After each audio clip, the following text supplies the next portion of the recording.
Acción Energy.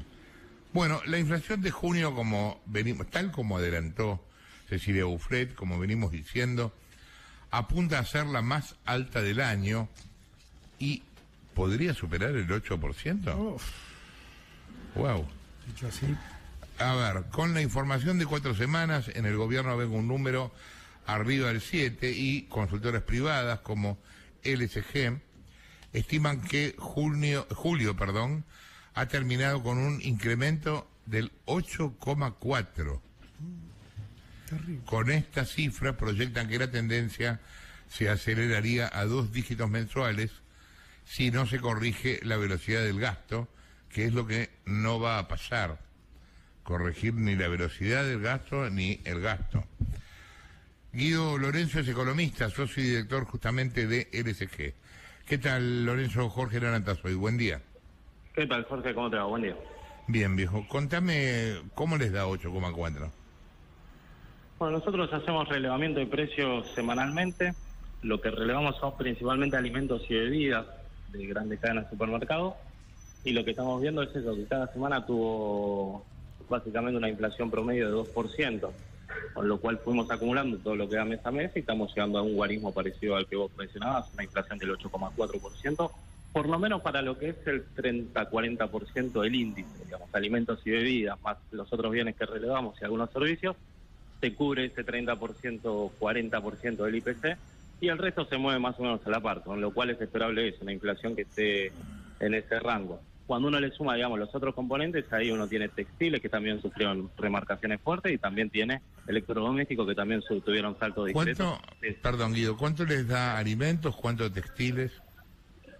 Estamos viendo para alimentos específicamente entre 8 y 8,4 uno lo podría poner en ese rango porque te queda una semana que está cortada y como hacemos cortes semanales te queda en ese nivel. Después para lo que es textiles vimos saltos discretos en 2 periodos del mes, que fue con la renuncia del ministro, y después hacia mediados fines de lo que fue julio, estamos en una inflación similar, más cerca quizás en promedio, más cerca entre 7 y 8, tenemos que alimentos y bebidas que te da por encima y que es más preocupante porque te marca, digamos, si querés, lo que va a ser la canasta de pobreza. Yo vengo escuchando hace tiempo que a muchos economistas coincidiendo en que no estamos frente a una hiperinflación, pero por lo poco que sé de economía, también sé que cuando la inflación es mensual de 2 dígitos, uno puede decir que va a haber una hiperinflación. ¿Cuál de estas dos cosas es cierta?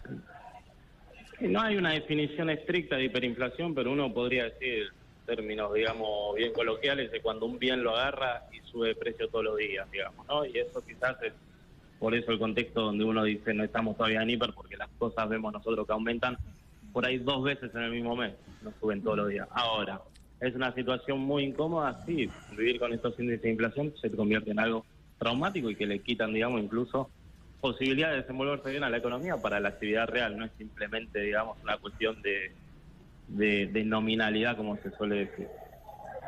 Cecilia. Sí, Guido, Cecilia Bouflet te saluda. ¿Qué chances hay de que julio sea un salto y una situación aislada y que pueda desacelerarse la inflación en agosto o en septiembre, digamos? ¿Hay alguna chance de eso o solo tenemos que esperar que agosto tenga un número todavía peor y faltan varios meses para que cambie la cosa? Mira, es interesante eso porque uno piensa y dice, buena parte de las remarcaciones que hubo fueron para cubrirse de una posible devaluación futura, devaluación que no está ocurriendo por ahora, con lo cual, digamos, si se logra, digamos, esta nueva gestión económica, logra, digamos, resolver o despejar esas dudas, puede ser que la inflación desacelere o no tenga remarcaciones tan fuertes. Lo que es cierto también es que en el país ya el comportamiento es bastante adaptativo, con lo cual los precios, una vez que empiezan a subir, cambia el comportamiento del público y es más fácil que se remarque mes a mes. Con lo cual te diría, es esperable, digamos, que la inflación se mantenga en niveles elevados. Posiblemente, si se logran despejar las dudas de la inflación, de que exista una devaluación a corto plazo, puede ser que sea uno de los registros más altos del año. Ahora, esas dudas van a persistir en tanto no depende solo de lo que es la política económica en sí o la confianza que te genera tal o cual nombre, sino también la disponibilidad de divisas que está teniendo el país y la emisión de peso también que genera el dólar.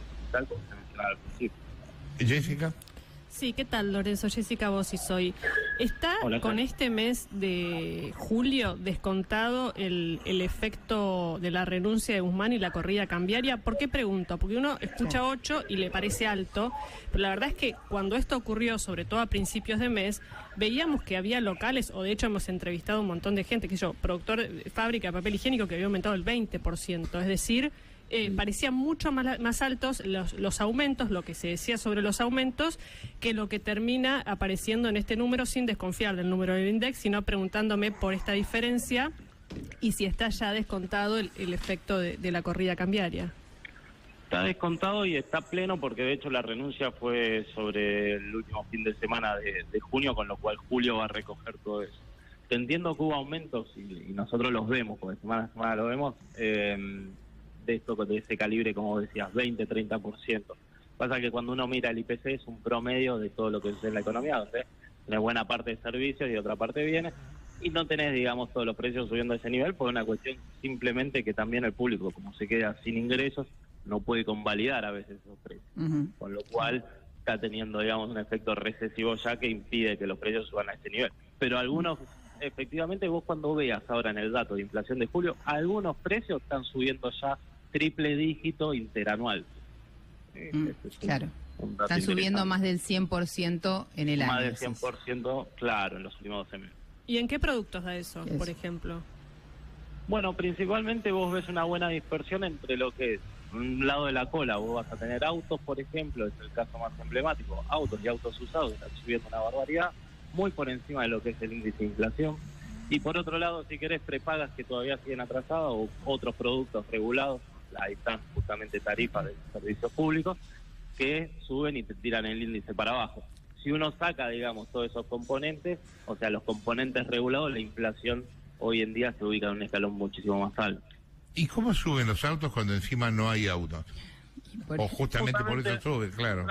Suben, bueno, hay y lo impulsa hacia el mercado de usados al mismo tiempo. Vos decís ahí, perdóname, Guido, si le sacás los precios regulados, los precios que está pisando el Estado, porque las tarifas aumentan, pero aumentan poco, o muy por debajo de lo que deberían y demás, la inflación, ¿a qué nivel está yendo? Bueno, tendrías más o menos, es muy difícil porque es un cálculo teórico, digamos, ¿no? Claro. Pero nosotros lo hacemos ese cálculo y te lo estaría acelerando, digamos. Si las tarifas hubiesen impulsado al mismo nivel que va el resto del índice de precios, hoy estarías más o menos proyectando una inflación hacia fin de año por encima del 100%, 110%. Y vos decías hace un ratito que los precios aumentan 2 veces por mes. Ustedes miden eso, yo sigo el indicador que hacen ustedes. ¿Cuándo fue cambiando eso, digamos? El año pasado, ¿cada cuánto aumentaba un producto y cómo llegamos a esta velocidad de que cada 2 semanas tenés que remarcar el precio? Sí, lo cuento brevemente porque es más interesante incluso quizás que el dato de 8 y pico, 7 y pico. Es este datito. Nosotros semana a semana vemos de los 8.000 productos que relevamos, cuántos subieron de precio. Eso habitualmente el año pasado uno se fijaba y era un 8% de la canasta subida de precios semana a semana. Con lo cual te da la pauta que en 3 meses se actualizaban todo el listado de precios de una economía. Hoy lo que nos está dando es que 1 de cada 3 productos, es decir, el 33% de la canasta que nosotros relevamos, sube de precio en una semana. Con lo cual, cuando pasa un mes, ya se tuvieron que haber remarcado más de una vez un mismo precio. Entonces, eso te da una pauta de que cierto componente inercial, o que va a ser mucho más difícil corregir esa cuestión, que es más de comportamiento y que está mucho más arraigada en esta idea de remarcación, que, insisto, son mecanismos de cobertura, no son simplemente especuladores y nada más. ¿Jessy? Sí, ¿qué crees? Esto es más político quizás, pero bueno, tiene que ver también con el comportamiento de los actores en la economía. ¿Qué crees que produce la llegada de Massa y el probable también, la probable designación de Matías Tombolini como nuevo secretario de Comercio? Que si bien, digamos, no es cierto que eso tenga que ver con la inflación, que esté a cargo de la inflación o de combatir la inflación, siempre genera toda una tensión con lo que es el universo de los supermercados, de los productores y demás. Mira, si no se cambia el discurso, me parece que la llegada de Massa por ahora es positiva. El mercado reaccionó, digamos, de buena manera porque había 2 problemas, uno político y otro económico. Digamos, ¿no? La parte política es la que viene por lo menos a intentar despejar digamos, una persona que por ahí uno puede decir tiene el músculo político para hacer lo que no podía hacer Guzmán. Pero después, por otro lado, lo que decís es, está bien, igual ojo que estamos jodidos en términos económicos, ¿sí? Con lo cual esa pata todavía no está resuelta ni tampoco el rumbo que se puede tomar. Respecto a la Secretaría de Comercio, es un tema de diagnóstico. Si tu diagnóstico es que tenés que perseguir supermercadista y tenés que perseguir carnicero para que no suban precios y que con eso controlar la inflación, la mirada va a estar puesta justamente en la Secretaría de Comercio. En mi opinión, el fenómeno inflacionario la tenés que ir a buscar mucho más a la Secretaría de Política Económica, y la Secretaría de Comercio puede acompañar con algunas medidas que son necesarias en contexto de inflación alta. Pero bueno, esperamos que se haga un buen trabajo ahí. Fuentes cercanas a Massa dicen que uno de sus objetivos antes de fin del año próximo, antes de las elecciones, es llevar la inflación mensual al 3%. ¿Esto te parece posible? Mira, uno no puede hacer tanta futurología, pero la verdad que si uno mira, digamos, de experiencia de otros países, experiencia de planes de desinflación, no lo veo, la verdad, posible. Uno tendría que ponerse, y esto es interesante, tendría que ponerse la vara, digamos, muchísimo más baja, porque buena parte, digamos, de el fenómeno de descoordinación que hoy existe en la economía tiene que ver con que en forma recursiva, insistentemente, los distintos ministros van anunciando metas de inflación que después no se pueden cumplir, y cuando no se cumplen, bueno, empieza a haber como una especie de anarquía en donde los contratos pueden ir a cualquier lado. Contrato me refiero no solo a los laborales, sino al alquileres, no, en general. Con lo cual, esas promesas de inflación por debajo del 3%, yo tendría, digamos, una expectativa mucho más moderada, que es decir, cerremos el año en 90%, tratemos de apuntarle a ese número, y después siempre en otra cosa, digamos. ¿Sí? ¿Pero ya no estamos arriba del 90%? Uno sí proyecta que la inflación promedio de acá a lo que resta del año es 5,5%, ya se ubica en un 90%. Y eso es aritmética pura, digamos, ¿no? Claro. No es que es matemática, nada más. Con lo cual, lo más probable es que uno vea un guarismo en este nivel. Y ya te digo, la expectativa tendría que ser terminar con una inflación inferior a los 3 dígitos este año, y que el año que viene sea menor a la de este año. Con uno podría pensar que para una gestión que le queda 15 meses de gobierno, eso, digamos, es un objetivo muy modesto, pero alcanzable, cumplible, y bueno, por lo menos podría alinear expectativas para que la cosa no se desmadre y terminemos en un nivel más alto. Te estás olvidando que el año que viene es un año electoral, Guido, y eso, o sea, no es siempre muy difícil que desacelere la inflación y que haya recorte del gasto o moderación del gasto en un año electoral. Sí, lo que pasa que ahí lo que sucede, y lo entiendo el punto siempre, y lo discuto, es llega un momento en donde la inflación se vuelve tan insoportable que lo que pide la sociedad, más que más gasto, digamos, etcétera, va a ser estabilidad.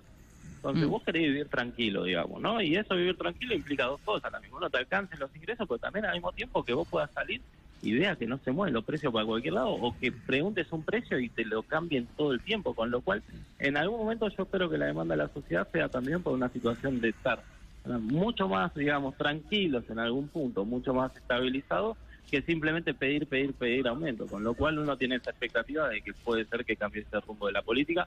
Ojalá, digamos. Lo que pasa es que sí, la tentación siempre existe. Gracias, viejo, por la comunicación. Guido Lorenzo, quien hablaba, economista, socio y director de LC.